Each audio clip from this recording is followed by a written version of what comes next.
It was my 20th anniversary at the company I was working for at the time.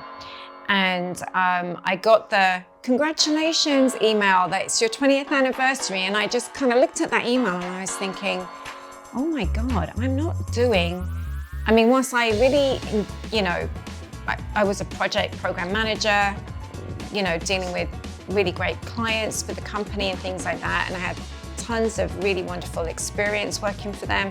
At the same time, I was really feeling like I'm not living into my true purpose, that I wanted to be doing something different. Let's talk Tales. Today on Tales with Taylor, I'm with a professional and personal development coach with over 25 years of experience in the areas of leadership, coaching, mentoring, training, and project management. She obtained her ICF accredited coaching certifications at the Southwest Institute of Healing Arts and with the Quantum Success Coaching Academy. She holds certifications in neurolinguistics programming, in timeline therapy, and is a certified ad heart facilitator. Current services include personalized coaching, workshops, consulting, and speaking. It's founder and owner of SOAR Transformational Life Coaching, Carmen Payne. Hi, Taylor. Hello. I need to get you another hug. Is that okay? It's been so long. So good to see you again. So great to see you too. And I've known you for so long, but what is timeline therapy? That was one thing in that bio where I was like, wait, I don't remember that one. So no, that's new since you and I last spoke. Perfect. So it's not my mind losing. No, it's not your mind losing it. That's certainly not. No, timeline therapy, I got that certification when I did my neurolinguistic programming training. And that was pretty intensive. It was a week-long thing. Plus, prior to that, it was like 50 hours worth of pre-course homework that you had to do just to get into the training. So timeline therapy, to answer your question, is about helping someone get over trauma that is holding them back. So you basically take them up on their timeline and you help them remember the different points along their timeline where that may have happened. And then you're helping them to look back on it and get lessons learned from it. So it's a really, really beautiful process. It can take, depending on the individual, it can take an hour to kind of just take them through the process and everything like that. So you're in I would say you're in a semi-hypnotic state, not totally hypnotized or anything like that, but you're in a very relaxed state when we do that process. And it is a really amazing process because it can get you over something instantly. It can really help you very, very quickly. So instead of being dragging out stuff to get over, you can do this process and it can help someone very, very quickly. So did you say in an hour? So you're saying in an hour, you could almost break down a timeline and see like where that trauma moment happened? Mm-hmm. Wow. And get the lessons learned from it. Just help them just see it from a different perspective. And you kind of so you take them through a process. It's a very scripted process because you want to make sure that you're not messing anything up with the client or creating more damage. You don't want to do that. So it's a very gentle process, but a very powerful and effective one. And I've done it with lots of different people. I love doing it. Is there like multiple sessions or do you typically just do the one session or what is that? It's incorporated into what I might be working on with a client. So it's not necessarily something I prescribe straight away. Not like a standalone, you do this I can do it standalone. Okay. I can certainly do it standalone. So let's say I've had a conversation with a client and I can identify that, yes, timeline therapy is going to be one of the processes that will really help them overcome something, then I will suggest it to them. I never just break it out because I want to make sure that they're comfortable doing that and having that experience. So I will, if I see that it's a process that I know could help them, then I will definitely help them. And actually, I did a kind of a mini version of it just recently when I was doing a talk for Career Connectors, which is a nonprofit organization helping people get back to work.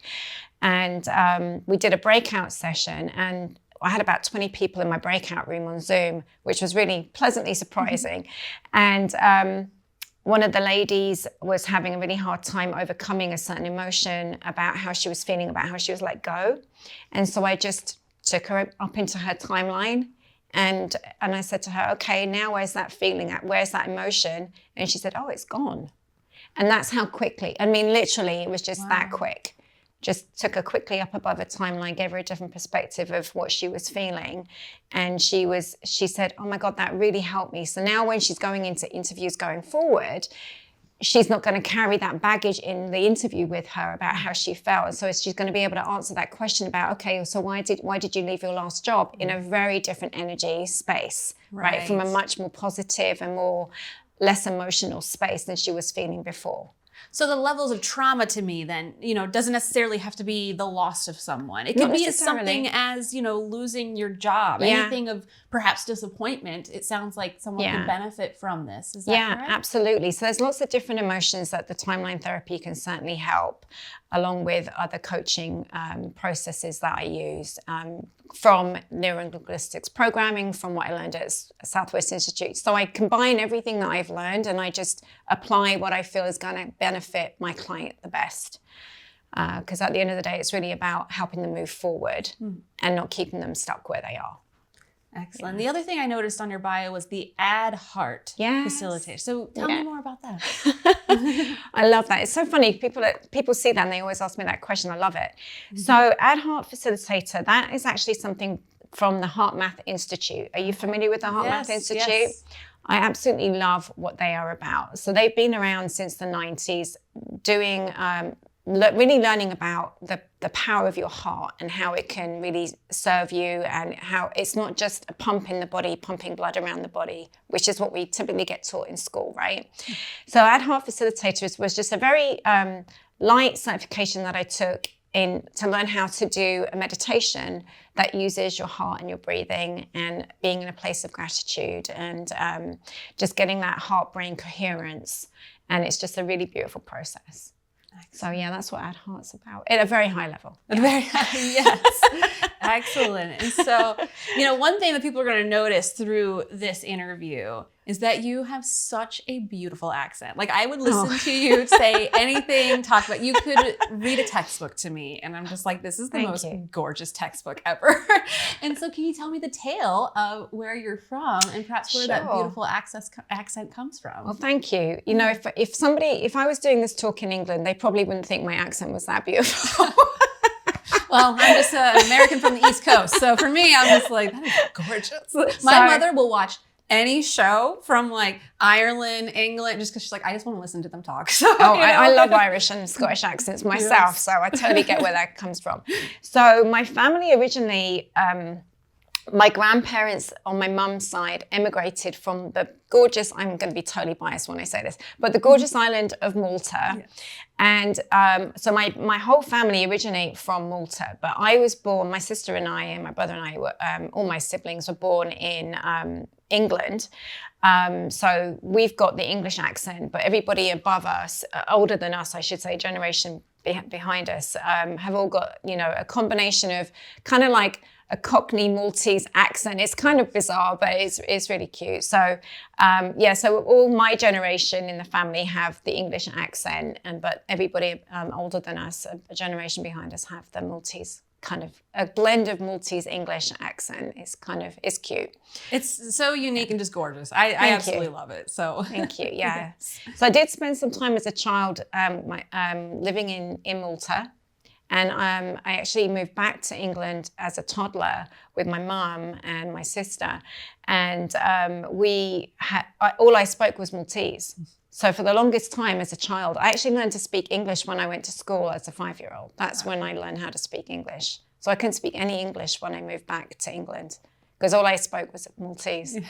So now my Maltese is super bad, super rusty. I was just over there in July visiting my parents because my parents have retired back to Malta now. And it was so lovely seeing them. And so once I'm there a couple of days, I can understand a lot of Maltese. It's just the speaking. I feel so silly trying to speak it. But once I'm there a few days, I'm fine. I kind of get the courage to speak Maltese again. So that's where the accent comes from. Excellent. The island of the UK. Yes.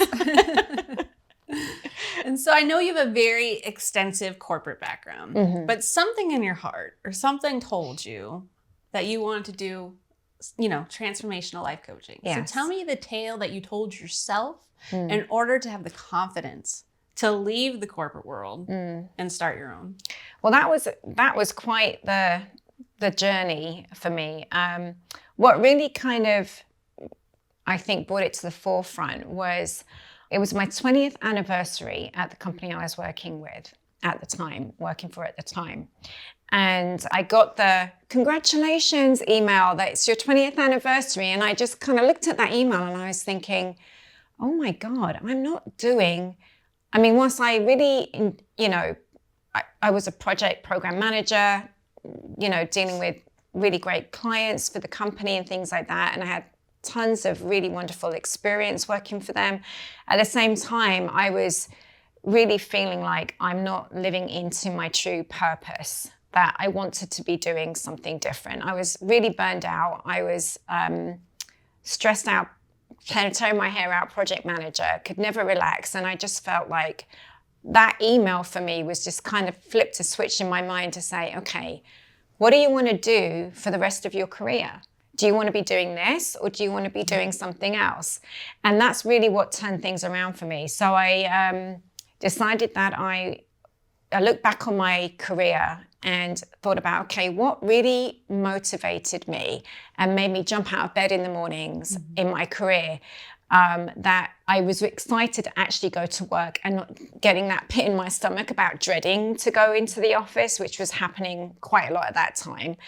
And it was when I was a coach and trainer back in the UK, and I would go to work every day and I would coach and train people. And I could just feel my whole body just going, yes, that's what I got to be doing. So anyway, I went back to school because I guess coming from the corporate world, credibility is a really big deal, right? I had my project management certification, and that's kind of a big deal when you're a project manager, especially not just internally within the organization, but it's seen as a recognized global qualification.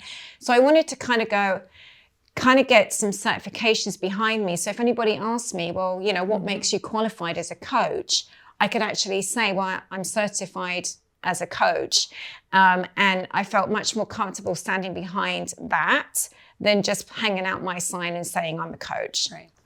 So I felt like it added more credibility. So, and also I wanted to kind of understand some structure around coaching. I wanted to understand, okay, rather than trying to wing it, really kind of get learn a lot of different processes and tools to help my clients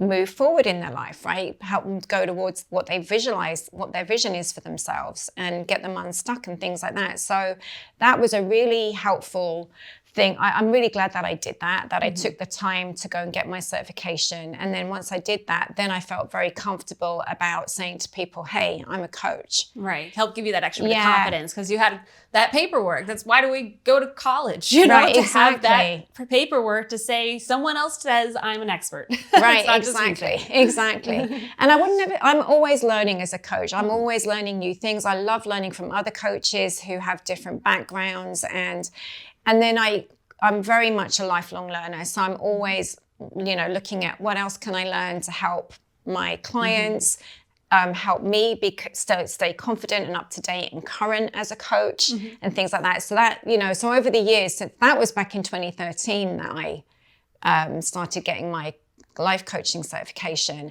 And then since then, I've got my neurolinguistics programming, ad hoc facilitator and timeline therapy and all that stuff. And I constantly listen to people who really inspire me, like Dr. Joe Dispenza, Greg Braden, who's the other guy? Bruce Lipton, Margaret Taggart. I have a number of different people that I listen to and follow to help me stay in the right space, because sometimes you can kind of get off, out of the zone kind of thing. So it just helps me just keep, focused on walking my talk and being being congruent with that. I think that's really important too.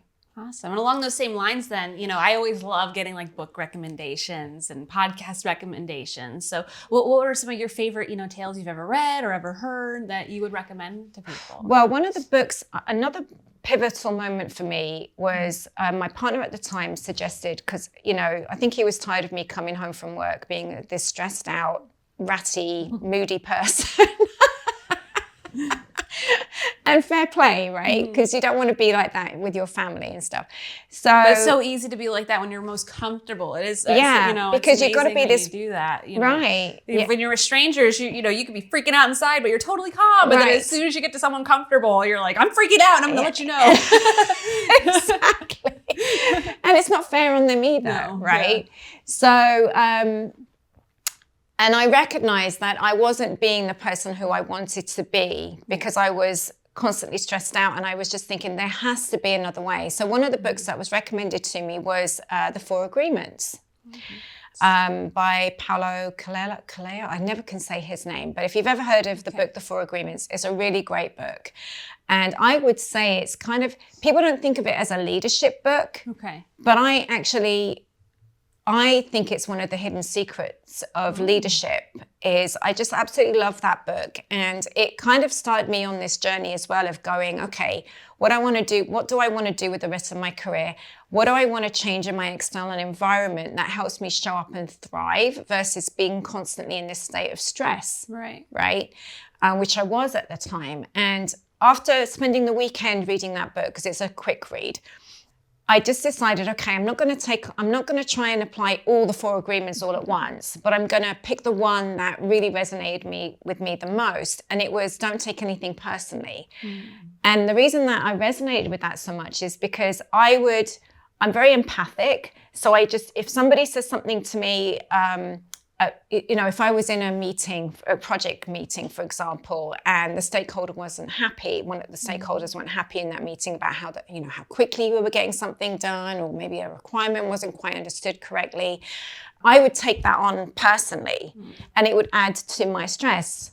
And what that particular agreement helped me do was understand that it's not personal to me, it's personal to the project, right? So it helped to create that kind of distance and separation from going from taking it constantly to personally and to heart, to understanding that their words were not directed towards me, but directed towards the project and the work that we were working on.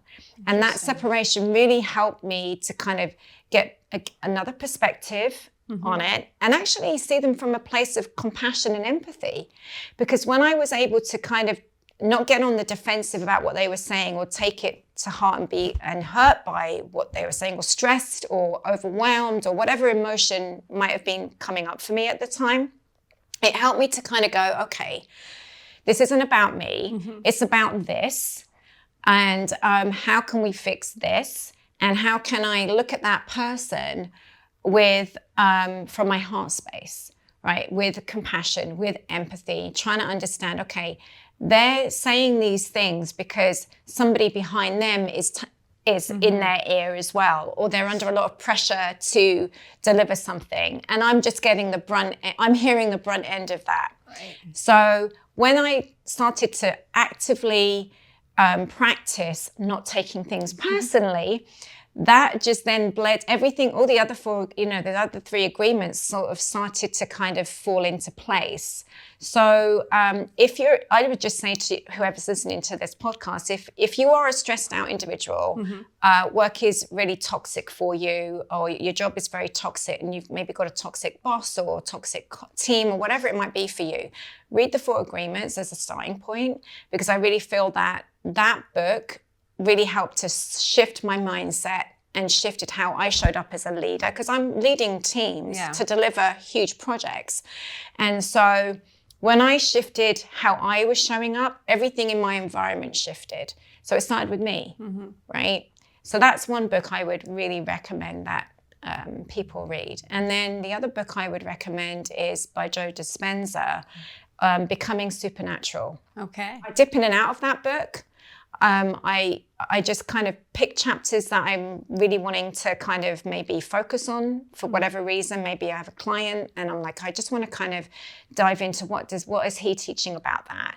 Or I want to refresh myself about something, a topic. That book is an amazing book on how to, again, shift your heart space, shift your mindset, and really understanding that many of us think about the past, and the past then gets projected into our future. And what he helps us to do is kind of break that cycle, because then it becomes a self-fulfilling prophecy, right? Oh, I don't want to do this because that happened back then. Well, this is now, right? You get to choose now how you want to shift your future. Yeah. Right? Rather than and shift your perspective perhaps, again. Yes. On how that was, and Yeah. So that's another great book that I would recommend. Okay. Yeah. Now, if you were to write a book, what would be the title of that tale? That's really an interesting question, because I have thought about writing a book. And it was really around my upbringing, my childhood. And I remember sitting outside in the garden ages ago now and just kind of doing this huge brain dump. And because I was going through my life coaching course at the time. And what I loved about that course is we went through every process I've used with my clients, I have gone through myself. So I've done my work, and I'm always doing my work, right? I think it's a continuous journey. But what I loved about that whole experience is it really helped me sort some stuff out, process a lot of the stuff that I experienced back in my childhood. And I just remember sitting in front of my laptop one day, sitting in the garden and just doing this huge brain dump about whatever was on my mind, whatever I was processing at that time. We had a joke at Southwest Institute of Healing Arts. They used to sell, I think they might even still do it.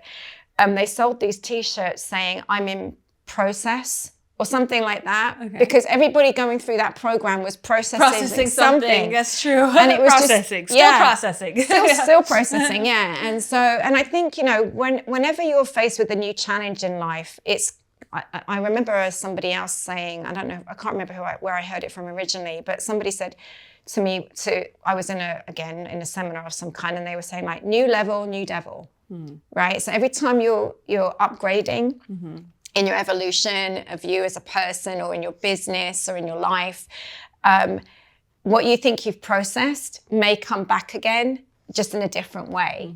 So you're constantly in process, right? But the next time you have to deal with it, because you've learned from before, hopefully, right, you're able to deal with it much more quickly. So it's just a constant evolution. So yeah. It's very interesting. Yeah. So you didn't tell me the title. I don't have a title. Honestly, I could call it in process. Tricky. People spend months on just figuring out a title. So yeah. Yeah, no, I don't have a title or anything like that. Still processing. Still processing, yeah. But really, I think if anything, the message of that story would be to stand on your story and not sit in it, right? When you can get to the point where you can look back on whatever you experienced as a child, or even as an adult, and you can kind of look back on it and take the lessons learned from it, use those lessons going forward to improve who you are and how you show up in the world. I think that's really about a book of thriving. That's really what the message would be about. How do you thrive? Well, you even have a keynote, basically. I do. So you'd almost, for people like yourself, speakers, you have tons of book titles, because you're like, oh, what's my keynote title? There we go. There's a book title. Yeah, you're right. When you've videoed them, I have, yes.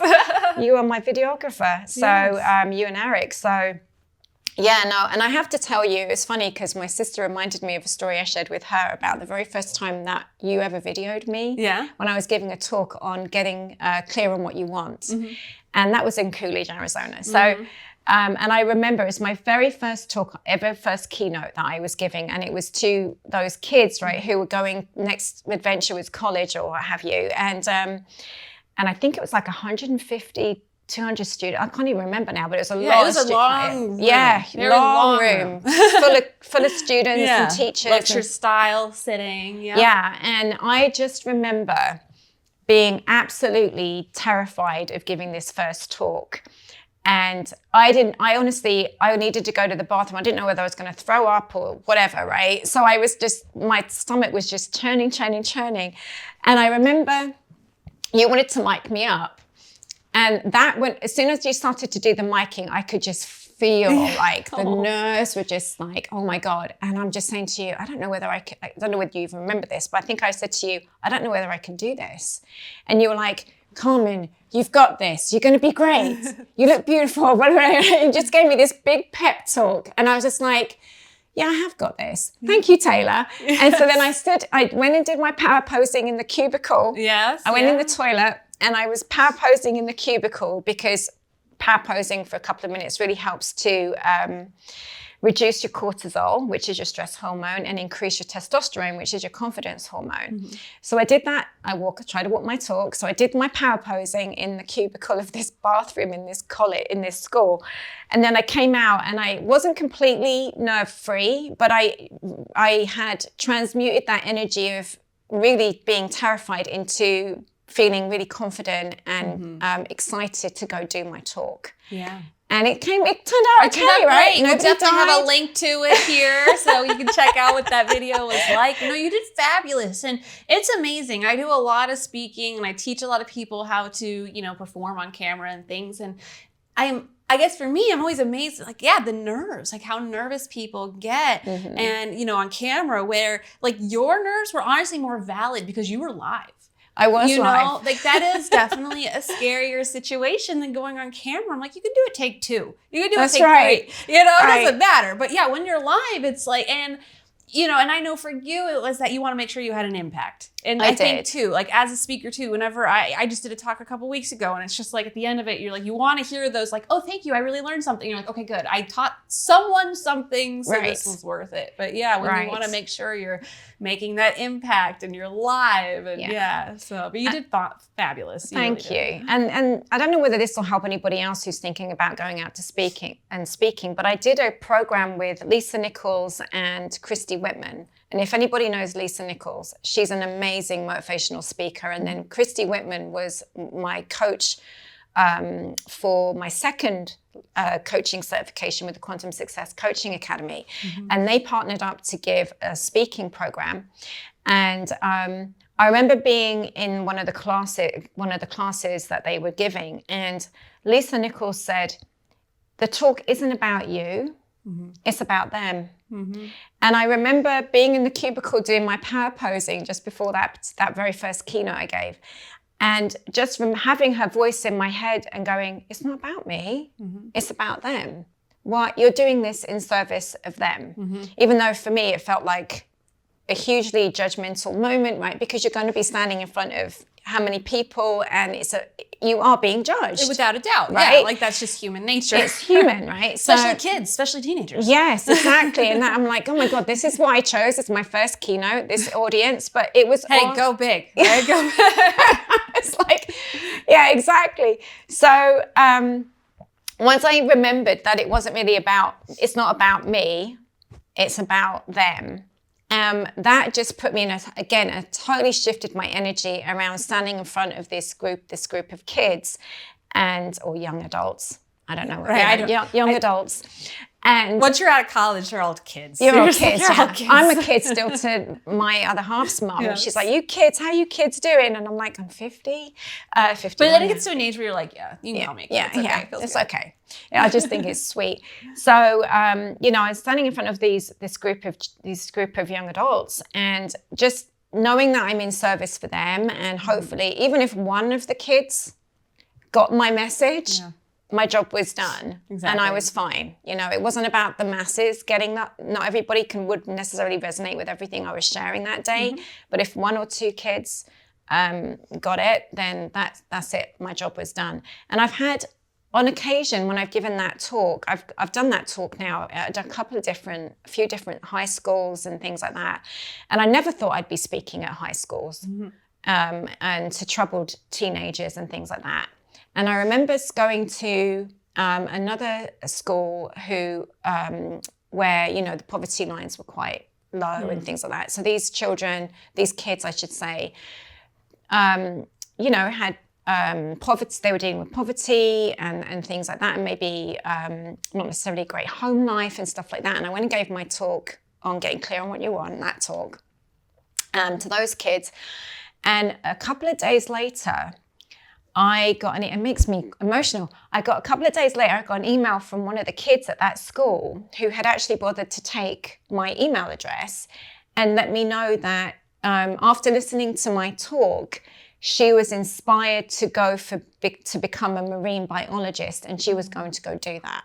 And that to me was just, huge. I mean, just to get that email from that young lady to say that she's, that talk had an impact on her, and it's going to potentially change the trajectory of her life and what she believed that she could actually accomplish in her life. That to me is just priceless. It's just absolutely priceless when you get emails like that. And I've had a few emails over the years from kids that have emailed me after I've given that talk and shared with me what their aspirations are and things like that. And it's just phenomenal. It's just phenomenal to get those kind of emails. Definitely, because for a fact it's more than that one. Because she now has had a mindset change that's going to affect others around her. And exactly. So it's, even though you might have that direct connection of I helped that one, for a fact it's more than one. Exactly. And that's excellent. It's just wonderful. And that, when kids, if they're the first person in their family to go to college, that's just, again, it's just huge for the whole family, because again, it changes that whole trajectory of that person's life when they go to college, they get their degree, because that sets them up to start, a more, have stronger leverage going forward in their lives. And that for me is just huge to be able to help like that. Most definitely. Yeah. On a fun side, what's your favorite animal with a tail? Oh, my cats. Yes. We're both cat lovers. That's why I was like, okay, this gives me an opportunity to talk about cats. I love animals. If I wasn't doing this, I think I'd probably want to work at a zoo. Okay. Because I love animals that much. And I don't get me wrong, I'm not a zoo, because I don't really like zoos that much. You never know, honestly. My son's best friend is Mom's the director of conservation at the Phoenix Zoo. Okay. I used to have that same Okay. opinion about zoos, and knowing her mom and what they actually do at the Phoenix Zoo, no, there's some good ones out there. No, there are some excellent zoos out there. One of my dream trips would be to go on a safari and actually help wild cats. Oh yes. Yeah, I would just love to do that. But yes, my very fluffy cats at home. I lost 2 cats in the space of 2 years. They died within a year of each other. Poor babies. And yeah, my girls, Tiffany and Stephanie, they were my 2 very fluffy girls. And but they lived one, I think Tiffany lived to 18, and then Stephanie lived to 17. So they lived a good chunk of time. Yeah. But now we have 2 new cats who we've had Grace for a couple of years now, and we've had Suna a year. And they are just hilarious. And as you know, I post constantly on Instagram and Facebook pictures of my cats getting up to no good or just chilling and stuff like that. Yes. No, that's cats are notorious for that. We had a client send us a box of a game that they want us to do a video on, and my cat just attacked the box, and he's just eating and making holes in the box. Well, you need to stop. So I'd like hide it. Yeah, no, it's every morning my cat Grace, I like to read the paper in the morning. We get a weekly paper to get delivered. And as soon as it's like she knows. As soon as she sees me open my newspaper, she sits right across the pages. They know exactly where you want to be. Yeah, it's true. It's true. And my sister and my cousin actually both sent me the same meme the other day of, because of course they like to lay on the keyboards, right, when you're trying to work and stuff like that. And they sent me a meme. Both of them separately sent me the same meme, which was kind of tells me what crazy cat lady I am. Of a lady who'd bought their cat a fake laptop. Oh, nice. So the cat has its own laptop so it leaves her alone now. Right. And the cat just sits across its own keyboard, which just cracked me up when I saw it. But I'm like, maybe I do need to go There's something to that. As much as that is funny, that actually might work. Yeah. So I'm just thinking maybe there's some truth to that.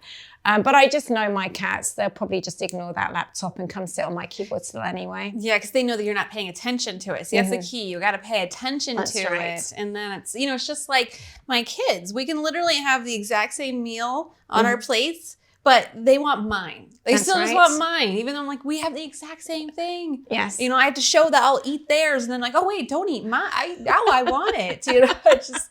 Yeah, I guess the grass is always greener. Yeah, I don't know. Yeah, I don't know what that's about, but yes, I totally get that. Yeah. So what would be one bit of advice you would have to someone who wants to practice getting more in their heart space and perhaps in a healthy way? Because the earlier conversation we had where you took things personal, one would maybe think you're thinking too much with your heart, but you were able to, almost adjust the feeling of that heart space and, what it really meant to not make it personal, but still feel and think from the heart. So what are some practices or just things that people could do to try to get more in that space? There's a couple of things that you can do. One of the things that really helped me, especially when I was working in corporate, get in my heart space. Whenever I knew I was going to have maybe a challenging conversation or a meeting where maybe it wasn't going to go very well, right? Or something like that. And again, one of those potentially being judged situation. So I had this thing, I printed it out on paper and it was a quote that says, and I use it in every single presentation I give, everyone you know is fighting a battle that you know nothing about. Be kind always. And I don't know whether you remember me ever putting that slide up, but There's something I always share at every talk I give. And I had that quote printed out on my desk in my cubicle. And whenever I knew I was going into a challenging situation, I would read that quote and that would just shift wherever I was at the time. If I was in my headspace and it was kind of chaotic, it would just shift me and ground me immediately into my body. And I would breathe into my heart space. They call it the heart, heart breathing, heart breath. And I would just imagine my breath coming in and out through my heart, coming in and out through my heart. And what that does for you, it helps to ground you. And it just energetically puts you back in your heart space.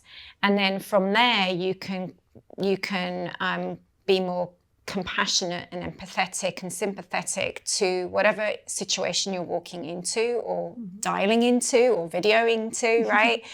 And from that place, it helps with being more curious. You're less defensive. You're not in the, why is this happening? You're more in like, well, tell me about that. Can you explain why that happened, right? And it puts you, when you're in that more curious space, in your heart space, you're much more open. So that's one technique that you can do, is have something inspirational on your desk that you can see. That just puts you in that mindset and in that heart space. So you would say, like, we'd look at it, do we ground ourselves, make sure our feet are flat on the floor? You know the drill. Yeah, you know the drill. So just planting your feet on the floor, reading whatever inspires you. That was just happened to be a quote that inspired me. The other thing that kind of can get you very present as well is touching your fingertips together and just feeling the ridges of your fingertips. Because when you're feeling the ridges of your fingertips, what are you thinking about? The feeling of my fingertips. That's right?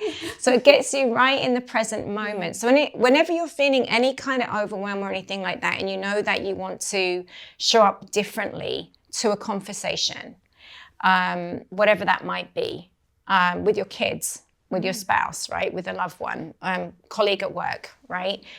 You can do a number. Those are just a couple of things, and then just shifting to appreciation, right? What can you be grateful for right now in this moment? Right. I started a gratitude journal myself this year. It's amazing. Like, I never thought it would actually make a difference. I was kind of one of those people like, why do I need to write it down? Like, what's that really going to do? But I'm also very, very much a person who is not real unless it's written down. I still handwrite all my notes, all my reminders. Something about it. Yes. Odd. Something about start in the morning with saying, I'm grateful for this. I just wake up happier. Like, it's very interesting. Yeah. Yeah, no, I love that. I love that you do that. Yeah. So shifting to appreciation, gratitude, and whatever emotions that you associate with that instantly gets you in your heart space. It just does. Because then when you're in that space, it's really hard to also have the emotion of overwhelm, anger, frustration, whatever that other thing that was bothering you. And it just, again, it helps to ground you and shift you from up here to in here so that you can come from this space. Right. Almost understand, okay, I am angry, but why? What is it that's making me angry? And not just focusing on the anger, but focusing on the reasons for the anger. Right. Sorry, Taylor. No, you're great. What were you saying? I was going to say, sometimes it's true that you just touched something that I want to mention, that, we might be feeling something, angry about something or frustrated about something. And then every conversation we have with anybody else, we're bringing that anger and frustration, and it's got nothing to do with them. Right. It's got to do with something completely different. So having that self-awareness of, it's not this person's fault that I'm feeling like this.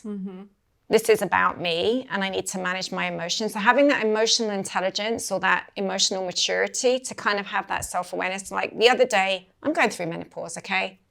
Right? Sometimes my hormones... It's natural. Sometimes my hormones can get the better of me. And I noticed that I was being kind of snippety and didn't have patience. And I had to kind of do that self-awareness, like, okay, my hormones are off today, right? I noticed that behavior, right? So the more that you can do that, be in touch with your emotions, and you'll be very self-aware. That's another way that you can kind of shift your energy, and actually realize, hey, look, you're not being your best version of yourself in this moment. What can I do? What can I think about to help shift my emotions around this? Because it's my, feeling the way I'm feeling. And it might not even be, I know if you're, I don't know whether you're empathic or take on other people's emotions really easily, but if you're one of those people, sometimes you're carrying around other people's emotions and you don't even realize it. Right. And it's showing up in how you are coming across to others, right? In your behavior. And so having that self-awareness of like, especially if you're empathic, like, okay, is this my emotion or is this somebody else's? And then kind of asking that emotion to leave you. And I know that sounds a little woo-woo, but it's true. We're all energy, right? So at the end of the day, everything is energy. And so tapping into, okay, because every emotion has its own frequency. This is what they teach you in the Heart Math Institute. So each emotion that you give off has its own frequency. And you've heard me talk about this in my Leading with Your Heart talk. So being aware of, okay, what frequency, radio wave am I giving off right now to everybody? Is it one that I want to be exuding, or is it one I need to shift and change? Right? And so, again, having that self-awareness of, okay, I'm not in the right frequency right now. I need to shift this frequency and this energy to something different, something more positive. And also acknowledging, yes, I am feeling this emotion, but I don't want to feel it in this moment because it's going to be there whenever I want to pick that back up again, right? It just is. And that's something else the neurolinguistic program teaches, is that you can compartmentalize when you're feeling something, right? So so that you can shift, okay, when I get home, I'm going to be angry about that. But right now in this moment, I'm going to feel joy. Yeah. And I'm not going to let that steal my joy or my appreciation or how I'm showing up for this podcast today, right? Because you never know, right? Yeah. You never know what might have happened on the way to the podcast, or I might not know what happened for you on the way to the studio today, right? So being able to compartmentalize, and again, shifting to appreciation and gratitude is a huge process that you can do just to help you get in the right space and the right frequency and things like that.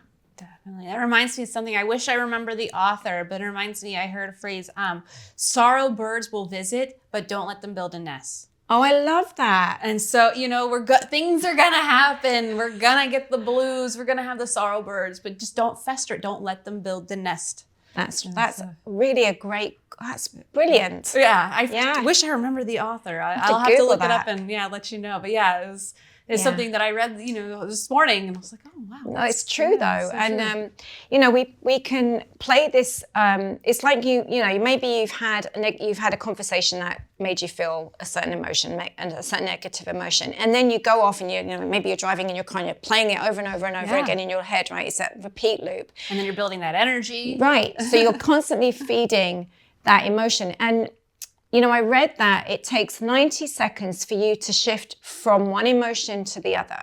Okay. So if you can stay in appreciation for just 90 seconds, you're actually cutting that loop of replaying that conversation in your head, the argument in your head, or, maybe you've got an email and it's, that does take a conscious effort, because 90 seconds isn't a lot, but it is at the same time. It is, but it goes so quick. That's interesting. So even if you do it in 17-second chunks, right? What else can you think about that?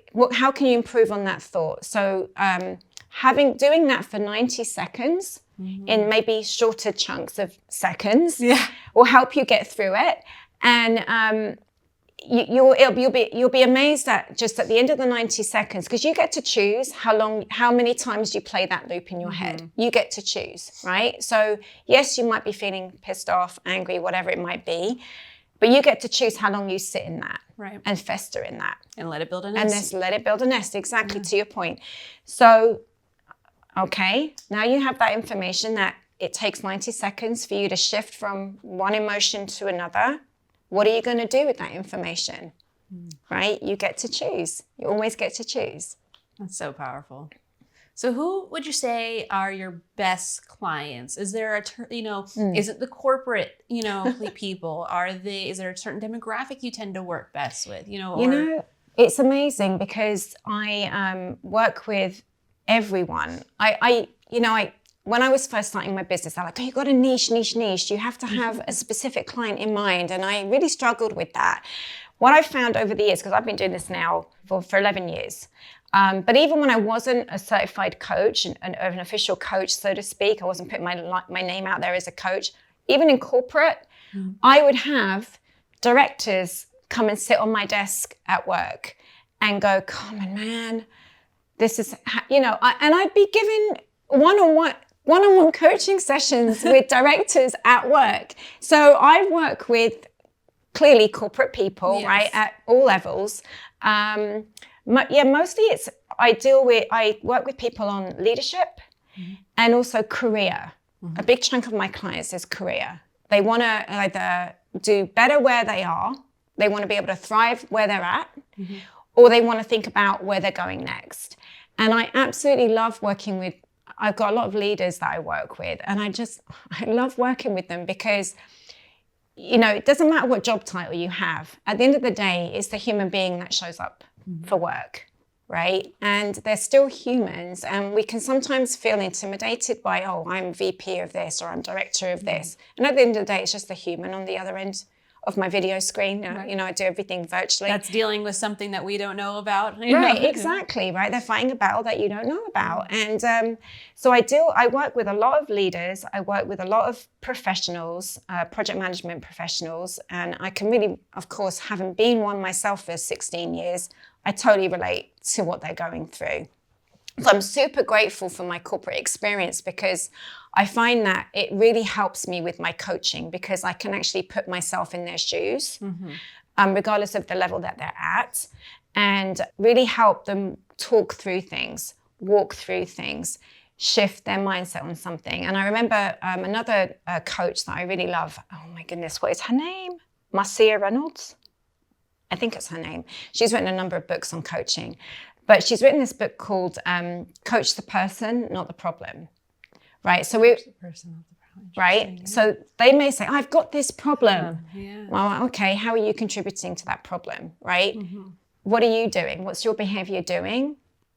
That may not be. So it's not about coaching the problem as they perceive it. It's about, okay, how can I help this person change their behavior or shift their perspective to be able to deal with that problem. So I'm not going to fix the problem. Don't care about the problem. How are we going to help you? The problem will solve itself.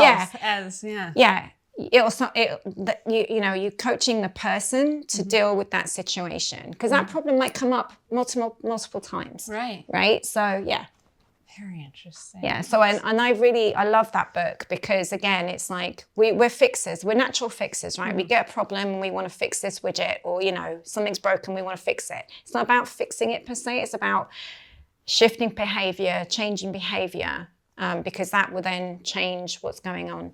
And Marie Forleo talks about everything is fixable, and I And I love that she says that, but from a coaching perspective, I should say, it's really about how do you help that person shift their behavior so it's no longer, they're seeing the problem as they perceive it differently. Okay. Yeah. Yeah, everything's fixable other than porcelain.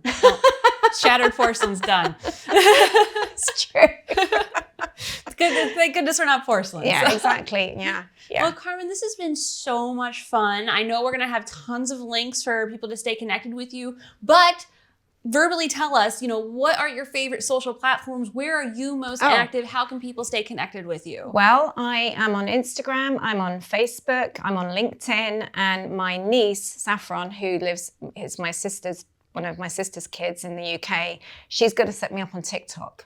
So I love the fact that she's got all over my TikTok because I'm useless at that stuff. So she actually listened to, I recorded my talk on leading with your heart because I gave a free masterclass on that a few weeks ago. And I just said to her, hey, Saffron, I gave this talk. If you're interested, listen to it. She has been listening to my talk and she's taken, I'm blown away with how much she's taken from it. And it's really touched my heart in a really positive way. And then she just got inspired. She goes, Auntie, you've got to put this on TikTok and I'm going to create all these different snippets from it. And I'm like, have at it. Lovely. Have at it. Because she's very creative. Yeah. She's super creative. And so I'm just And the younger generation have been so involved. Like, trust me, people on our team are younger than me to do the social media stuff because I don't want to do it either. LinkedIn is about it. That's me. sometimes, not even all the time. But yeah, so I'll be on TikTok soon too. Excellent. All right. Yes. Tons of that. Right. And then if you were just to leave us with, I know you've given us so much advice, so many things that we can do. What would be that, if you're going to remember one thing from this conversation, what would be one bit of advice for people who want to either excel in their career or, just have a happier, more peaceful, less stress-free life? Wow. So there's maybe a couple of things. One is there's a lot of layoffs happening right now. And but if you ever get laid off or let go from a job, remember that is not a reflection of your self-worth or your self-value. It's not an indication of how good you were at the job. It's just a business decision. Don't make it personal. Right? Yeah, don't make it personal. It's a business decision. So stand in your power and just move forward confidently that you have everything that you need to get the next job that you want to get. That's on the career side. And then on a personal level, just to try and do gratitude at least once a day. And my routine is every night I'll go outside and I'll look up at the stars and I will say my gratitudes. That's how I do it. Nice. I just stand outside and I'm just say my gratitudes. And I also have started a new practice of what is it that I want to bring into my future? Mm-hmm. So visualize what is it you want to create for yourself and really feel into that. Smell it, taste it, touch it, right? Really feel into it because your brain doesn't know what is real or what is imagined. Mm. So if you can really imagine yourself and visualize yourself living what you want to create, do that once a day too. Visualize that for yourself and see what shifts. All right. Excellent. Well, thank you so much again. I'm so happy to have you on here. Oh, it was awesome. So everyone, look up Carmen Payne, look up SOAR, Transformational Life Coaching. So much great information, and you definitely want to stay connected with this wonderful lady. Thank you for watching Tales with Taylor. Please make sure you like and subscribe to the Financial Potion YouTube channel to never miss an episode.